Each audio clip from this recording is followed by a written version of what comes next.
So we're recording SIG Docs meeting October 2nd, 2018. All right, Zach, take it away. Cool. Okay, so thanks again. Just for the recording's sake, hey, 112 is done. It was super bumpy, but that's okay. We plan on automating most of it, and Tim Fogarty is taking over for me in 113. And first off, he's awesome, has an awesome accent. And then secondly, I will be working on automating away a lot of the problems that we had in 112. So Tim, anything you want to say on 113? Nothing yet. There's really no updates yet. We just started the release cycle, started yesterday. Really great to have both Zach and the wonderful Jim Angel shadowing as long with two other new people, Naomi and Barney. So excited to get started. And this release cycle, actually, we have somebody from Tanzania helping us out with the docs release, which I was like, that's amazing. I want to visit now. That is cool. Okay, that was all I had. All right. Accessibility tools.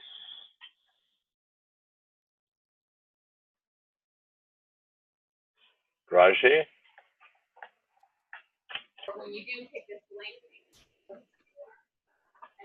Raji on the line? All right, well, we'll just, there was a defer for 1 week and then revisit today, so, Yeah. All right, well, maybe we'll defer again. Yeah. Can anybody speak to this? All right, we'll defer this for another week. Yeah. All right, Zach, you want to talk about internationalization? I-18N. I would love to chat about that. I also just recently learned that the reason it's called I-18N is just because there's 18 letters missing from the middle of that. I thought it was like some cool standard, and no, turns out it's just an abbreviation, and I was so sad. Anyway, so hi, internationalization. Guys, we've been having like problems with internationalization, mostly because we're like not 100% certain. There's about 80 different ways to do it in Git. And of course, when you throw in the constraint of Hugo, Netlify, our release process, our current branching strategy, and then all of the languages that want to start, we have like 5 fairly large variables that we're like, we don't have a really good-ish way of being able to do things and stuff with words. So Zach Corlesson, myself, Jim Angel met last week, with Andrew, and we chatted about internationalization. And we've been discussing, so we went through a few different strategies. So just so you guys know, for context, I'm going to say really quickly for the recording, some things that we have considered. One, because everything in Hugo needs to live in content / language 2-character code / and then, you know, everything can live there.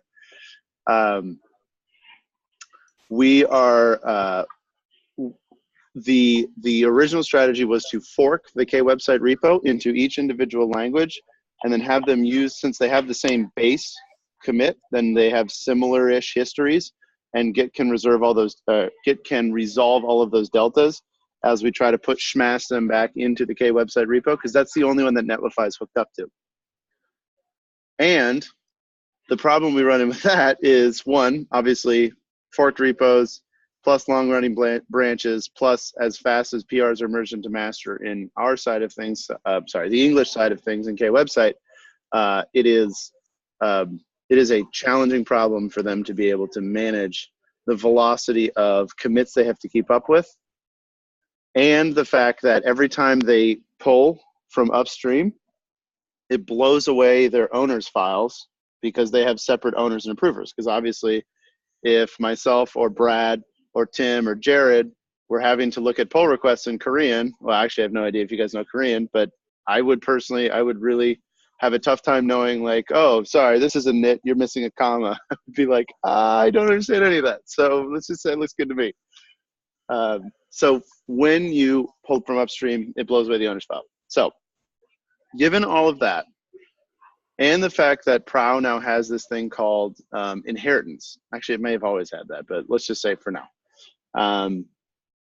You can basically have an owner's file at a subfolder of the main repo, and it can have different owners that either inherit from the parent or don't. Where we are currently at is we think we're actually going to have everybody in the same repository. The reason we originally decided not to do that was because now we're going to have almost triple the number of PRs on a weekly basis to manage. And for those of you who have done a PR Wrangler role, you already know that there's a lot to do without having 4 or 5 more languages to deal with. So we have a semi-solution for that. Enter GitHub labels. So this is the demo section. I'm going to share my screen. Can everyone see Slack? Righto. So let me go grab. So I am looking right now at my fork of K website, and actually I'm going to share the link for this. I quickly scaffolded a serverless app. So using AWS Lambda, and you can check that out. We have no idea where the final whatever is going to land for that, or the final home for this is going to be. But basically, I've scaffolded this PR docs language labeler. I do not have a cool Greek nautical title for this, but suggestions are welcome. I think the word for label in Greek is epigraph, so maybe it could be called that. I don't know. Basically, the call flow for this thing is that a webhook comes from github.com, that a pull request has been opened, hits an Amazon API gateway, goes into a function that all it does is push a message into a queue and then respond with a 200 response, because we want GitHub to not interrupt. You have to respond within a certain number of seconds and with a 2xx response. So we want to make sure that GitHub is okay. And then we can take as much time as we want because it's a message in a queue. So another Lambda function is kicked off from a message inside of the queue, processes through the pull request, and then assigns a language label. So now what we'll be able to do is filter pull requests by language. So as somebody who's triaging pull requests in the English language, you can filter by language/en. And for somebody who is in managing Chinese PRs as an approver, we'll be able to do language/zh. Let's go over here just to prove that, all right, everyone make a sacrifice to the demo gods. Oh, right, sorry, before I say that. So right now it's based on,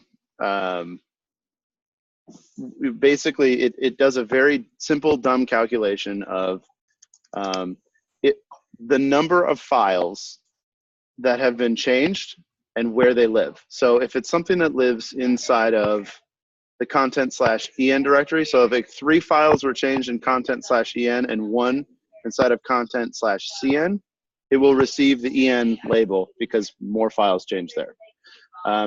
The default is going to be language/en because there are times when stuff changes inside of this repo that's outside of the content directory that is config related, and so we're just defaulting to having somebody in the original en approvers list have a look at that. That can also change. It's all configurable. So fingers crossed, I'm going to attempt to change something inside of the cn repo, or sorry, inside of the cn subtree.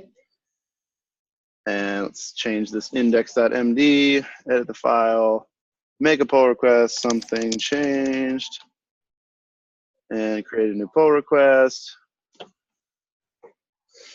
Okay, and then on pull request create, this lovely little robot named the Kubernetes Docs I18 bot, which has a little dude carrying a bunch of flags, will assign the language/cn label, just like Prow does. But this we don't actually have to insert into Prow, it's already there.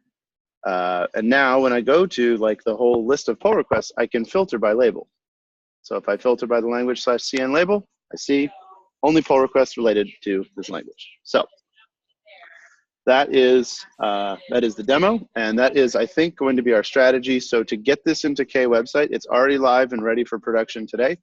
All we have to do is add the bot as a contributor, to the K website repo and add the webhook URL of the API gateway instance to K website, and we're done. So I think Zach C and I were going to do that, or whomever has the ability to access that section of K website after this meeting. I guess he's out, so I'll have to find somebody for that. Any questions on that? Is that like super confusing? Will a language EN change create issues or any other backlog item for the other languages? I may need you to help me understand your question a little bit better, but the goal is no. So by keeping everyone inside of the same repo, yes, our velocity of PRs will go up, but ideally it would be a transparent change for anybody in any language, because they will know that everybody's in the same repo. So all of the long running branches, all of the same problems we've already had, there's no added complexity. That's kind of the goal here, is like this change allows us to have internationalization with no additional complexity, which currently we do have. Does that help answer your question? Sorry, this is Silvia. I hope Hi. you can hear me. I can. Yeah, so I'm not sure that that I answered that your answer appropriately answered my question. So I mean, let's say I change one page because there is something missing, or the definition of it has changed. Maybe I change one word or anything. So, and I would expect that same change to be visible for any other language. So, and if I'm doing the change, I personally cannot do the change in Chinese. So will I have to search for some counterpart to do the change in the CN repo, or yeah, this kind of things? I think I understand your question now. That particular, what you're talking about, may be a bit out of scope for this particular effort, because right now our internationalization teams are just getting to translate docs as they are now. So I don't know of any coordinated effort. Somebody else who has more time on this project or has spent more time with internationalization, feel free to correct me, but to my knowledge, no, I don't think that there is a coordinated effort of this particular file, let's say it's /docs/ kube control flag, somebody misspelled a word. If you fix it in English, is there a place it needs to change in Japanese, Chinese, Korean? Probably, or probably not. I don't know the language. And I don't know if there's a coordinated effort to be able to have all those people. So in other open source projects that I've worked on, there were models that when there was an English change, it triggered a notification, and then there was sort of a model where the folks in the other languages could then see that a change occurred in the one, and then they could queue them up and decide who to farm it out to then make sure the change occurred. So it would be good if the model somehow in the future supports that, because otherwise what happens is it's real hard for those other languages to keep up and stay in sync without a model, because in some cases they could even crowdsource and you know the whole bunch of the changes queue up and they crowdsource them, they get them done in the other languages. So that's something to think about if there's a way to support that or not. Yeah. I'm kind of spitballing here, and Jared, you'll have to keep me on track in case I start to run over time. But I think an idea that could work is in the case of like when a pull request is open and it's something that's changed as opposed to something that's just purely added. So not in the case of a doc add, but in the case of a doc change for a reason. If there were a label that's like, you know, that had something that indicated like this is a change that needed to change in English, does it also need to change, you know, and then basically every person who's in the language acknowledges like, nope, doesn't need to change here. Yep, we need to change, and here's the link. Would that perchance work? I don't have the whole thing diagrammed in my head, but would that work? I don't know. We have language owners, maybe. Yeah. We'll have to see what the other folks can work with. I'm a little worried that, you know, I mean, this will be great for now. Don't get me wrong. We can all use the same repo and have the labels to keep some sanity. I think eventually we're going to need something that enables the other languages to get changes and be notified and be able to update, you know, as they see fit. Steve, you have any thoughts? Well, I thought this was already in place. I thought we already had some mechanism for the translation teams to pick up the diffs as they happen. Yeah, I don't know. How do they pick up the diffs as they happen? Do folks know?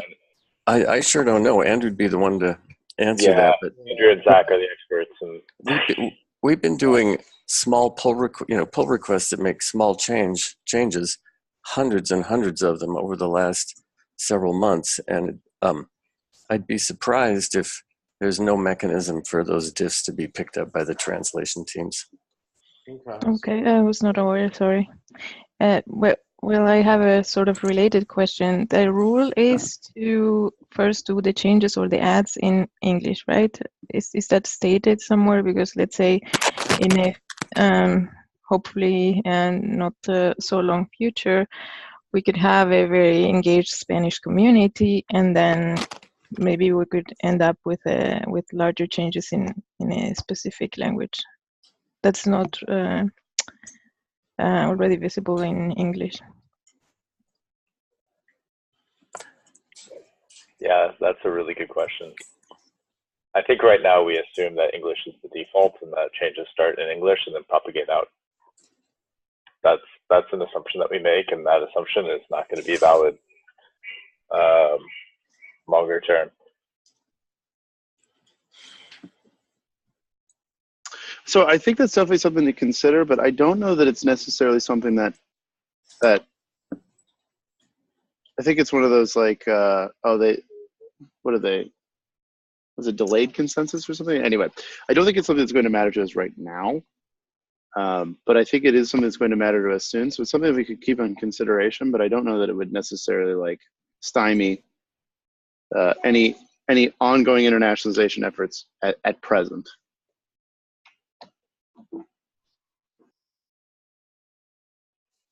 Yeah, that makes sense.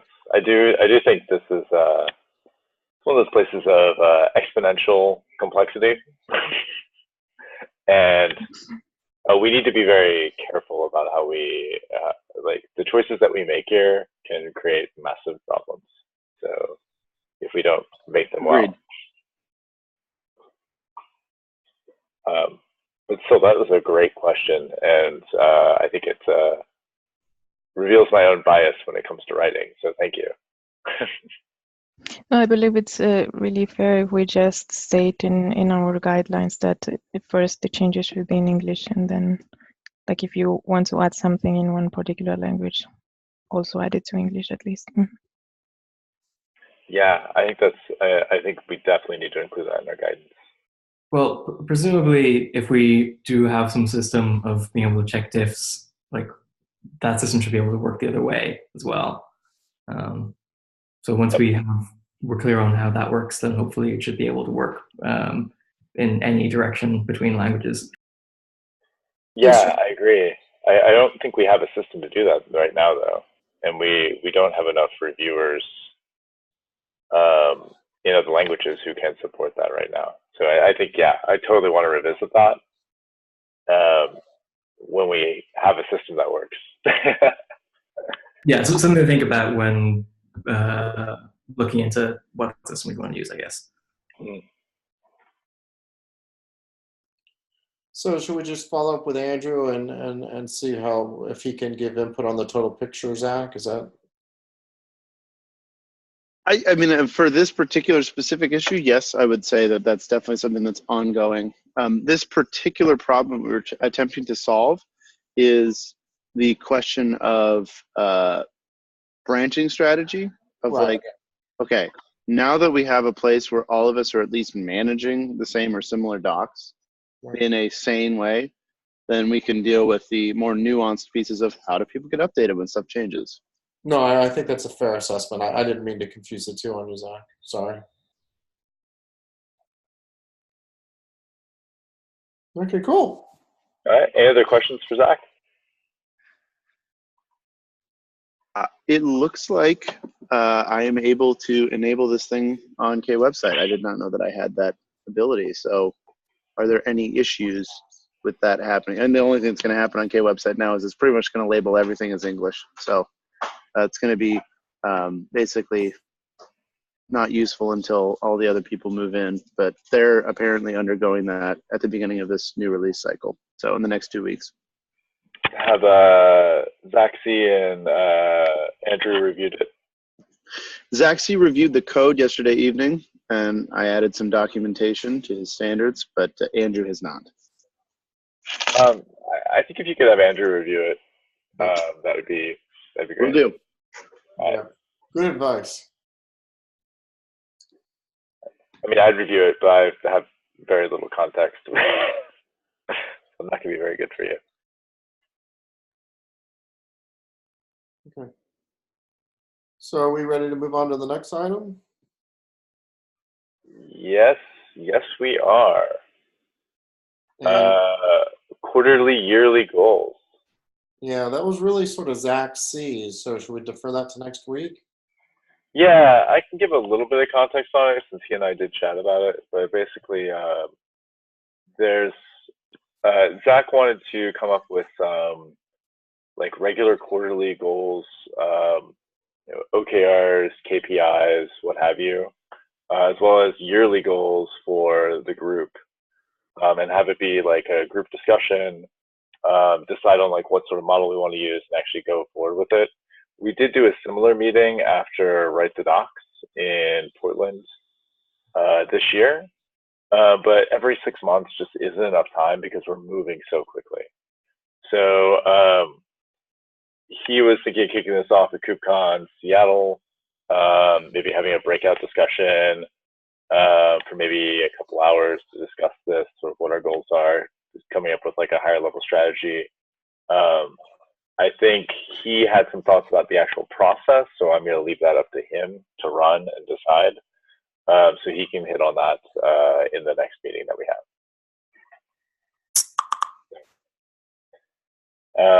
With that, Ben, would you like to talk about SIG Docs and Katakota? Yeah, certainly. So for those who haven't met me before or spoken online, so I look after Katakota. Well, I'm the founder of Katakota, and we power the interactive tutorials which are on the Kubernetes website. So these are the ones which help people get started with Kubernetes faster, allowing them to experience Minikube and deploying pods and kind of applications without any concerns or risk or setting anything up on their local machines. So basically removing the fear of what Kubernetes is and allowing them to get excited about it really quickly. So I guess there's questions being raised about Katakota in the chat. So I'm kind of here just to answer those.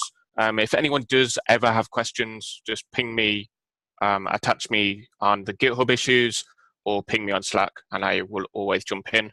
I hang around and watch from afar for everything which is happening, keep up to date with SIG Docs, etc. So keen to get involved if you need me or when you need me. So yeah, I think it was Brad who had the questions, which is the next item on the agenda, funnily enough. Yes, yes. So Great. All right. this all comes together. So we have the person there, Ben, with all the Katakota background, and Mikhail and team. I'm going to let them talk. They will talk about adding a new interactive tutorial that shows how you can deploy Java applications to Kubernetes. And they wanted to use Katakota and make it look like all the other cool interactive tutorials we have. So with that intro, let me hand it off to them. Who's going to talk, Alistair or Mikhail? If you guys can hear me, then I'll do the talking. I can hear you, Michael. Okay, great. And Alistair, feel free to jump in whenever. So that was a really good segue from the Katakota part.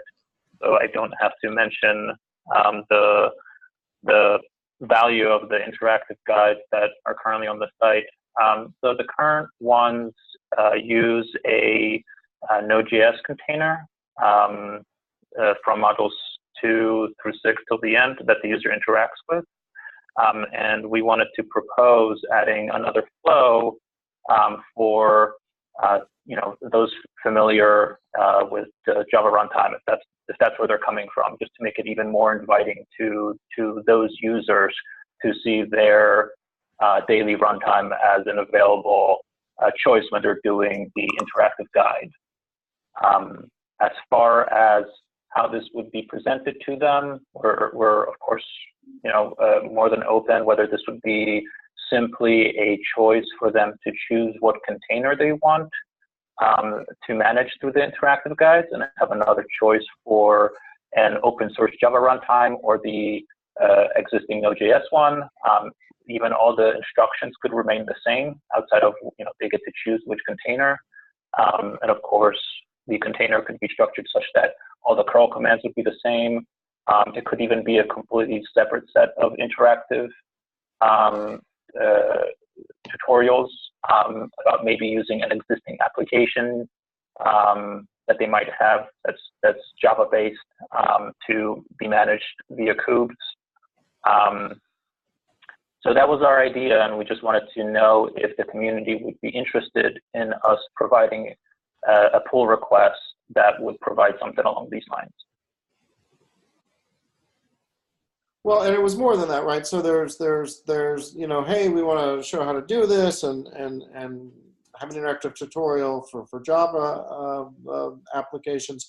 But then there was the concern that Zach C isn't here, but the concern he had was, okay, well, where's this thing hosted, right? And and where do you get the Katacoda from, et cetera, et cetera. And so I don't know if Ben can help with those questions or not. I know Zach C's not here. But that was the kind of the bigger questions I remember Zach C having. Yeah, I kind of was following the discussion. And that was kind of also my initial question, is where did it sit within the overall Kubernetes documentation architecture? Because the content which we have at the moment is kind of a flow. It may be broken down into 6 different scenarios, but it was all kind of different experiences, but it's all telling one story about how do you go from there, from deploying Minikube and starting Minikube up to scaling out your application and rolling out updates. And if we started to add segues into that, it could add some confusion. So that's where I'm not sure if it would fit as a different type, like more like a tutorial, which just happens to be interactive. I know that there's a longer form tutorial guides on there, or at least they used to be. Like with stable applications, there's running Zookeeper, deploying Cassandra, etc. So maybe it fits as one of those.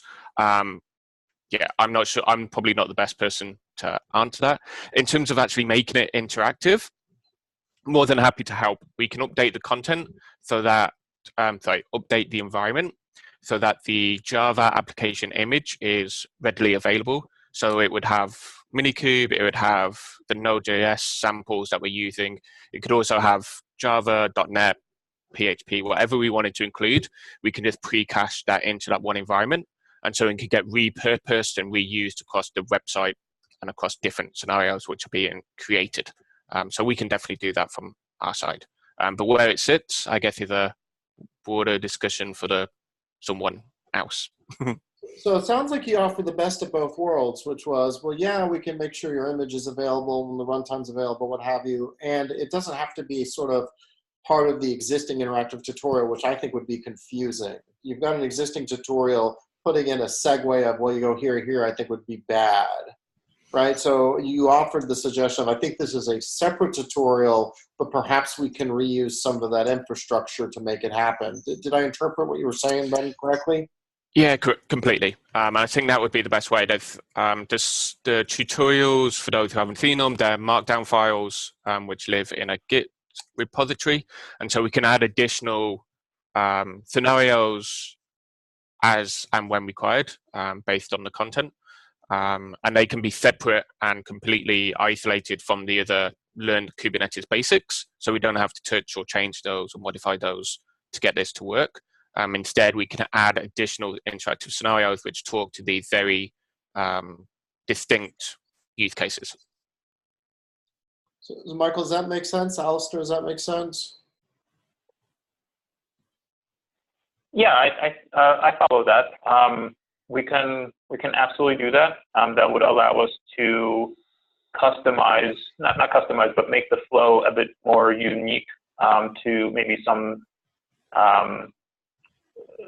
to be more in line with what somebody coming from the world of Java would be interested in, like using kubes to put on to manage an existing application, which the current flow doesn't do. So that could be interesting, yeah.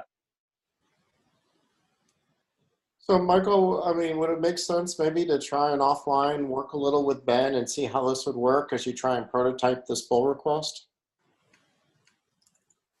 Sure.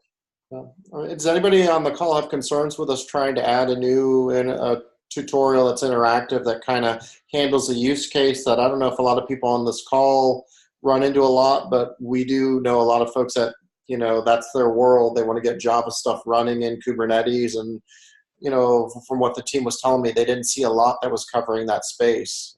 Does that make sense to everybody? Everybody comfortable with that? It makes sense to me. I think from an information architecture standpoint, would it be a learn Kubernetes basics with Java that would fold under that tutorial, or would it be you'd have the same 6 elements, but you'd have it in a different runtime? Or would it be an entirely different tutorial that you would be building out? Michael, thoughts? My guess is it's kind of different, but I'll let you answer. I think all choices that were listed have, some benefits. I'm not sure that I would strongly advocate for any one over the other at the moment. I'm, open to suggestions. Could be separate. If we find that the flow is drastically different from the existing ones, then that would probably make sense. I will happily go through all of the existing content and figure out if it fits on, in one area more so than the other, if nobody has strong opinions at the moment. So at first glance, to me, at first glance, it looks like maybe this would go under the more full-bodied tutorials that are outside of Kubernetes basics. When I look through our Kubernetes basics, I don't see anything that really makes it a Node.js thing versus a Java thing. So anyway, that's my first thought on that. And then the other thing I wanted to mention is that the people to work with on this are Cody Clark, because he's working on this whole idea of getting more little interactive windows into our Kubernetes docs in general. And he's working with Andrew Chen on that. Okay.